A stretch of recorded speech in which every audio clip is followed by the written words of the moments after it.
الحمد للہ وکفیٰ وسلام علی عبادہ الذین اصطفیٰ، اما بعد فاعوذ باللہ من الشیطان الرجیم، بسم اللہ الرحمن الرحیم۔ ان لکل قوم عیدا وہذا عیدنا، او کما قال علیہ الصلوۃ والسلام۔ ہر امت کا عید کا ایک موقع ہوتا ہے جو ان کی خوشی کا سب سے بڑا موقع یا ایونٹ ہوتا ہے۔ امت محمدیہ میں عید کی سب سے بڑی خوشی عید الفطر کی ہے۔ عید الاضحیٰ ہم ملت حنیفیہ ابراہیمیہ کی نسبت سے مناتے ہیں، اور عید الفطر امت محمدیہ صلی اللہ علیہ وسلم کے لیے خصوصی خوشی کا تہوار ہے۔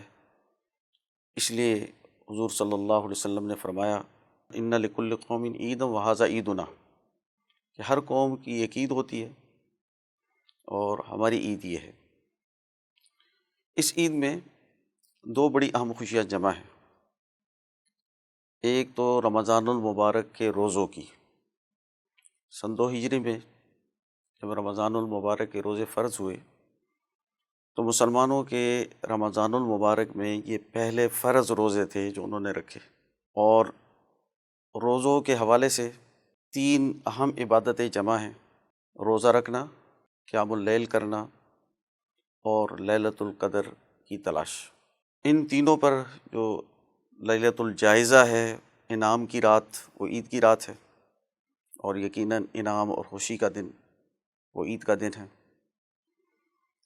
اس کے ساتھ ہی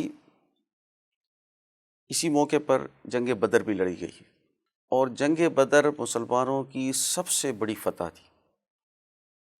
اس لیے اصحاب بدرین کا بہت اونچا مقام ہے۔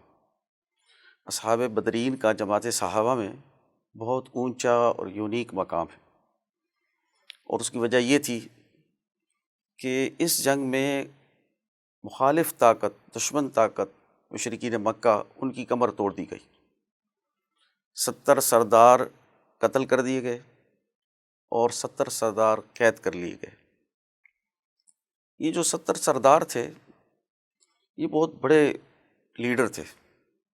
ان کے کیسر روم، کسریٰ ایران سے تعلقات تھے، ان کی شاہی فیملیوں سے ان کے روابط ہوتے تھے، دنیا بھر میں یہ تجارت کے لیے جاتے تھے، ان کے شاہی حکمرانوں کے نمائندے آتے تھے، اور جب بدر میں یہ لوگ قتل ہوئے تو دنیا پر اس کا رعب بیٹھا، اور ہر دربار میں یہ بات پہنچی کہ فلاں قتل ہو گیا، فلاں قتل ہو گیا۔ وہ طاقت جس کو سمجھا جاتا تھا کہ ان کے پاس خدائی مدد ہے، یہ بیت اللہ کے مجاور ہیں، ان پر کوئی حملہ نہیں کر سکتا، ان کی ایسی بدترین شکست یقیناً دنیا کی آنکھیں کھولنے کے لیے کافی تھا۔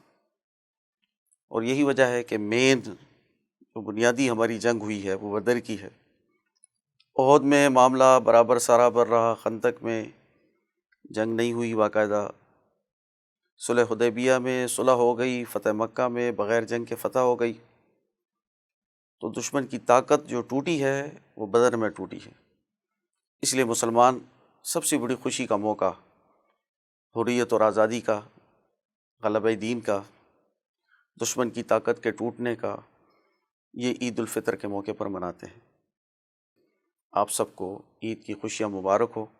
اللہ تعالی ہمیں یہ جامع طور پر رمضان المبارک کی برکات اور دین کے غلبے کا اعلیٰ نظریہ اس عید کے موقع سے اس کو سمجھ کر، سیکھ کر، دین کے غلبے کے لیے اخلاص کے ساتھ جد و جہد کرنے کی توفیق عطا فرمائے۔ عید مبارک۔ شکریہ۔